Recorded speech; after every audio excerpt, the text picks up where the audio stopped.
quenching the thirst of a growing population. Warnings that the planet faces a 40% shortfall in water supply. There's enough around, but how is the world managing its most precious resource? This is Inside Story.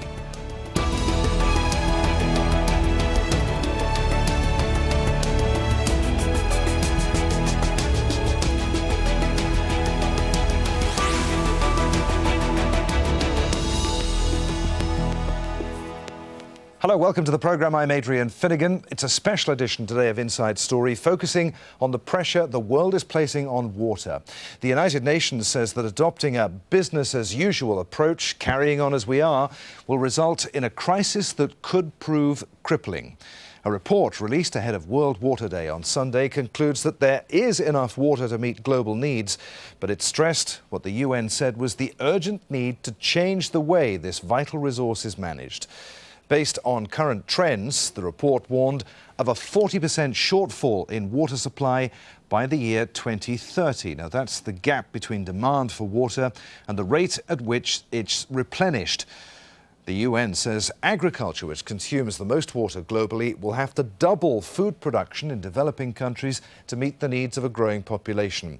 And the report says industry demands for water are expected to increase by 400% in the next 15 years. Well, the UN report sets the rising demand for water against a backdrop of climate change, urbanization, pollution and exploitation, all adding to what the UN says is an urgent need for reform to dramatically change the way that water is used, managed and shared. In short, to ensure supplies are sustainable. Let's get the thoughts of our guests on today's programme. Here in Doha, I'm joined by Bart Hilhorst, an expert in water resources management. From Johannesburg, we're joined by Shakile Kaweka, Regional Support Officer in Pretoria for Water Aid, and from New Delhi, Joachim Harlin, Senior Water Resources Advisor for the United Nations Development Programme. Welcome, all of you, to this special edition of Inside Story. Bart, let's start with you and begin, if we can, with the good news. There is enough fresh water on planet Earth to meet our current and future needs. Yes, I think so. Of course, it is a challenging situation because of population growth and also because so many people are moving into the middle class. And what we will see in the coming years, there will be more pressure, increasing pressure on our water resources, on our food resources, on our energy resources. But nevertheless, I think a solution is possible, and it is, in a way, it comes down to using our natural resources more efficiently. And there are many, many, many options. For instance, in industrial water demand, many companies nowadays, they have special units who look carefully at all their water use in their industrial processes and try to improve it. In agriculture, there is a large scope of increasing the water productivity. Okay. So I would say there are many opportunities. Okay. It's a challenge. Let's bring in Joachim then in New Delhi. Any water crisis, Joachim, is more to do with management of the resource then rather than its availability. You could say there's a combination of the two. In some parts of the world, we do definitely have absolute water shortage, like in the Middle East region. But in many other parts of the world, we will talk more of an economic water shortage, and that's very much related to lack of infrastructure, lack of governance and functioning structures to allocate and distribute water in an equitable way. So management of water resources is critical, definitely. Sakile, what is the link between the availability of clean water and poverty? There is a big link. Definitely in Southern Africa, we find that many women and children will spend countless hours traveling to and from a water point to collect water. And that time would be spent doing productive things like taking care of their family, going to do their job and so many other things. But because they are spending so much time now going to and from fetching water, that is already taking so much of their time. And obviously other issues include diseases that will be caused by lack of clean water. That again also is a big challenge in Southern Africa. Okay, there are countless examples of the different ways in which people are affected by the demands for water and the politics that often accompany its supply. Now, we have two reports on today's programme. We'll begin in Lesotho, a country with plenty of water, but where about a quarter of the population doesn't have access to it. Here's Al Jazeera's Erica Wood. This is a regular routine for Marinang Kente. 6 times a day she takes her buckets to collect water, not from a well or a tap, but from a pipe that bubbles out into a puddle. The water from this well isn't always clean. During heavy rains and storms, it collects all the rubbish and dirt and it gets contaminated. Marinang says up to 500 people from surrounding villages rely on this single water source. It makes me angry that every day I have to come here to draw water. I live very far and have to walk a long distance to get to this water source. Some of the villagers are mothers with newborn babies. Others are pregnant and there are some disabled people. And this is a great problem for all of us. Lesotho's not short of water. It's sometimes referred to here as white gold.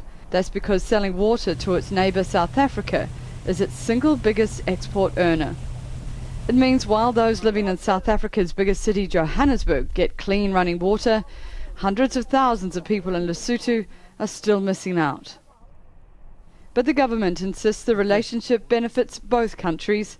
Construction of a new dam aimed at boosting water exports to South Africa by another 50% is due to start soon, and people like Marinang, who live nearby, have been promised a better water supply. But the dam isn't due to be completed until around 2022.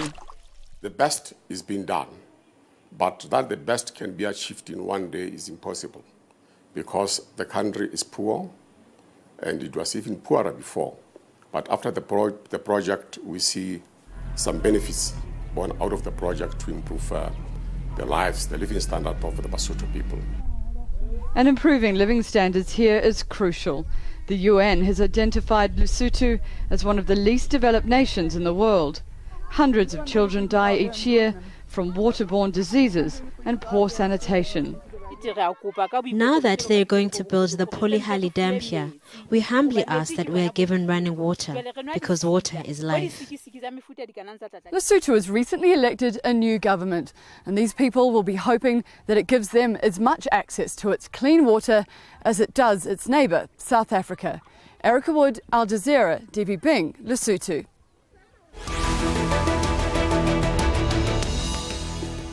Sakile, I want to pick up on what you were saying earlier on about the journeys that people have to make, women in particular and children, every day to collect water. Your organisation was running a short film competition ahead of World Water Day, and the winner is highlighting that walking that people have to do every day. Yes, exactly. I think the film that I shared with you is a film that was done by a short film producer from Cape Town. That film shows a young girl walking across the township in Cape Town, going to collect water. So this is what many African women and girls do every single day to collect water. So basically that is a lot of time spent collecting water, and sometimes most of those water points are not even healthy or clean water. So it is indeed something that needs to be looked upon by our governments, and place commitments where they are going to provide access to water to those rural communities where women and children or girls will spend countless hours collecting water. And collectively, they're walking as far as the moon and back 6 16 times to fetch water. But if the planet has more than enough water to meet our current needs, why are 748 million people still without access to an improved drinking water supply? I think to a large extent that is a logistic problem. Look, for instance, at these large growing urban centers in many parts of the world. They grow by 5 to 6% a year. So that would mean that very roughly in 2 years, city administrators have to provide 10% extra services, essential services, schooling, housing, roads, electricity, water supply, sewage, and so on. That is an enormous challenge. So I don't think it really has to do with a global water crisis. This is just a very difficult logistic challenge for city administrators who already face budget constraints and so on.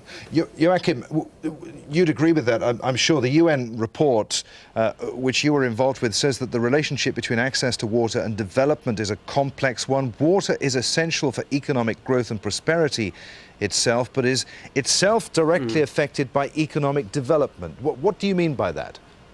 Well, I mean, 70% of all water globally is used for food production. We know that most energy production requires water. Industry and commodities all require water. So water is directly linked to productive uses and with economic returns. But we could also see linkages also on the investment, you could say on a national economy of providing safe drinking water. And the ratio has been worked out to 1 to 4.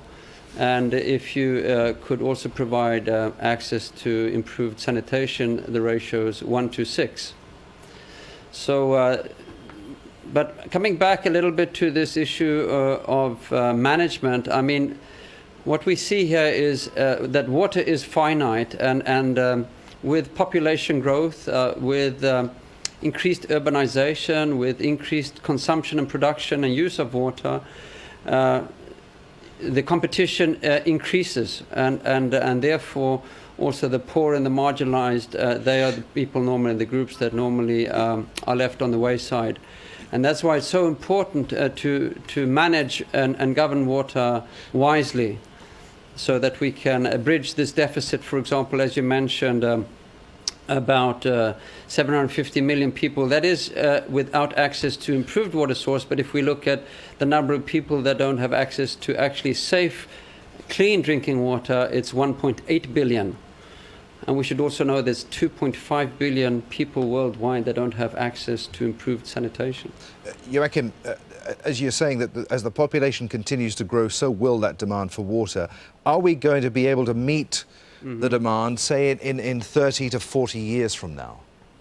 That's a huge challenge, of course, and this challenge is exacerbated also by aspects such as climate change.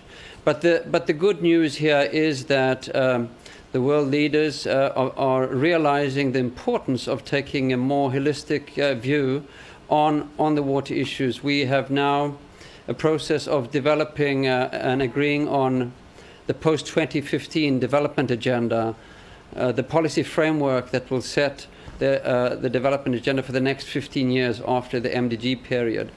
And during the MDGs, there was a focus on water supply and sanitation. Now we see a dedicated water goal suggested, which takes a much bigger and broader view, factoring in aspects such as wastewater, water quality, ecosystems, water efficiency, especially in different areas such as food and energy. We look at water governance aspects, we look at water management, and also water-related disasters. So what we see now is a policy framework that has, you know, we put that in place and we put the enabling environment in place and the financing in place. I think there is a good chance to actually address these issues. Okay, Sakile, your organisation had launched a campaign called Healthy Start, where WaterAid links water, sanitation and hygiene with maternal and child health. One of the UN's Millennium Development Goals focused on drinking water and sanitation. Have those goals been met? No, they haven't been met because there we are. We are trying to push to ensure that in the next post-2015 goals, we are looking at also having this water and sanitation goal as a standalone goal, so that again we are hoping that by 2030 we'll have be able to push towards achieving those goals where everyone has access to water and sanitation. So with our Healthy Start campaign, it's basically linking water and sanitation to maternal health and newborn babies. What do we mean, or what is this campaign all about? It is basically trying to tell and show that without access to proper sanitation and water, clean water, many children die. One of our reports state that 1,400 children die every year globally. Daily, globally, because of lack of clean water during neonatal care. So we are trying to link these two just to ensure that clinics and rural areas have access to clean water, especially the health centers where mothers come to give birth, and the care of newborn babies also, to ensure that children have clean water whenever they are taking care of them. Yes. All right, Joachim, we heard there that the Millennium Development Goals haven't quite yet been met, and yet now the UN is proposing those goals be extended to take in the whole water cycle. Why is that? Yes, it's because water is connected, and you cannot solve one water issue in isolation from the others. Let's just take what we just talked about here now, access to safe drinking water. Obviously, that water has to come from a water resource, be it surface water or groundwater, in some cases desalinized water. And that water is being used also for other purposes. And therefore, there's a direct interaction between the water resource and the water supply. And the same we could say when it comes to sanitation, and where there's a direct link between pollution and sanitation, wastewater treatment, and also how that impacts then on the fresh water and the drinking water resources, and of course on the health of the ecosystems themselves. So that's why there's a need to take this broader outlook. And I would also like just to emphasize that when we're looking at water and talking about water, it's only about 5 to 10% of global water use that actually is for drinking water. And about 70% that is used in agriculture and the rest in industry and energy and so on. And today at the World Water Day celebrations here in India, we heard from Indian officials about the need for improving water efficiency in irrigation here in India. And they estimated that if they could improve that with 10%, that would be sufficient to cover the nation's need of drinking water.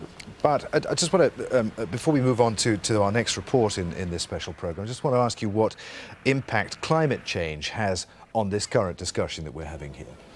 Well, obviously, the poorest people in the world often depend for their livelihood on agriculture, on agroforestry, on fisheries. And these sectors are very sensitive to climate change. So these people will be affected by it, and they have very often they don't have money to buy food from other sources or to buy imported food, and also they don't have the skills to pursue a different source of their livelihood if jobs were available. So yes, it's not going to be easy for them. However, also here there are a number of possible solutions. And I would like to emphasize one thing, and that this crisis is about water resources, but the solutions are very often in different fields. Right. So look at agriculture, 70% of... The solutions are often to do with technical innovation. I want to turn to that right now because talking about innovation and responsibility, the UN report talks of the need for cooperation between countries on the big issues such as competition for resources. Then there are the smaller things. And for the millions of people denied access to clean water, our correspondent in Chile has this question. What if they could access clean water anytime, anywhere, out of thin air? That's the promise of fresh water, a machine that does just that by extracting moisture from the air, just like a cloud. What this machine does is form a small cloud inside that generates water. The air passes through here and we cool it. If you touch it, it's cold. The water is produced through condensation. I'll show you. Put your hand here. It's raining on my hand. Fresh water is the brainchild of this Chilean naval engineer, an industrial designer, and a forestry engineer. Put together the prototype in this Santiago Innovation Center called Social Lab, where each startup aims to fulfill a social need. We want everyone to have a well in their home and not depend on water currents or if it rains. People can have unlimited, infinite water supplies. Water is for everyone. If there's no electricity, you plug the machine into a solar panel. It is self-sustainable. It consumes very little energy. It's NASA technology simplified. The prototype produces between 9 and 30 liters of chemical and sulfur-free water a day, depending on climate conditions. It is almost 40 degrees out here. Everything is dry, as you can see, and there's practically no moisture in the air. But even in these extreme conditions, and even in the desert, we are told, the fresh water machine is able to extract moisture and produce drinking water. The only drawback right now seems to be the price, roughly $1,000. But its creators want to eventually make it more affordable. Their contribution, they say, towards quenching the global thirst for life's most basic resource. Lucia Newman, Al Jazeera, Santiago. So, Bart, it's technology like that, innovation, that's going to help us avert a water crisis in future as well as management. Well, technology, of course, is important, but I think that the institutional aspect should not be forgotten. If you look, for instance, at the dominant water user, that is agriculture, lots of the problems that we have are related to water resources, but the solutions may not be. For instance, water productivity in agriculture is low, but there are good technical ways to solve this. People can do their land and water conservation measures, and we are definitely able to make much more productive use of our rainwater. However, people will not do this if they don't own the land which they cultivate. So addressing the water crisis has also to do with land tenure issues and so on. And that's one issue we haven't touched on here, Joachim, is the politics of water. How much does politics play into any water crisis? To what extent, for instance, will the demand for water have the potential at least to put countries and people at loggerheads with each other? That's definitely a risk, but there's also a large opportunity of cooperation, and I think water both connects and offers opportunity, but it also, of course, there's also cause and a risk for conflict, especially, as you say, then in transboundary water conditions where there can be upstream abstractions that can impact negatively on downstream conditions. And so therefore, again, here we're talking about taking a little bit more of a larger holistic view on the use of the water resources, not just strictly speaking within one nation, but also looking at how in river basins and in the systems that the water flows and connects. Okay. There, I'm afraid we're going to have to leave it. To your discussion here. Please do. Okay. I just wanted to come back to the issue about innovation and technology. And definitely we do need a lot of innovation and technology, but I think we should also address innovation and technology in addressing the water demand and the waste of water. We have a lot of water waste. 40% of water can be leaked in urban water distribution systems. We know that a third of all the food that is produced is also wasted.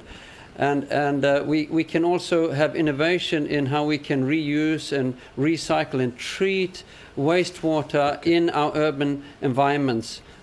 So there's a lot of need for innovation and technology there as well.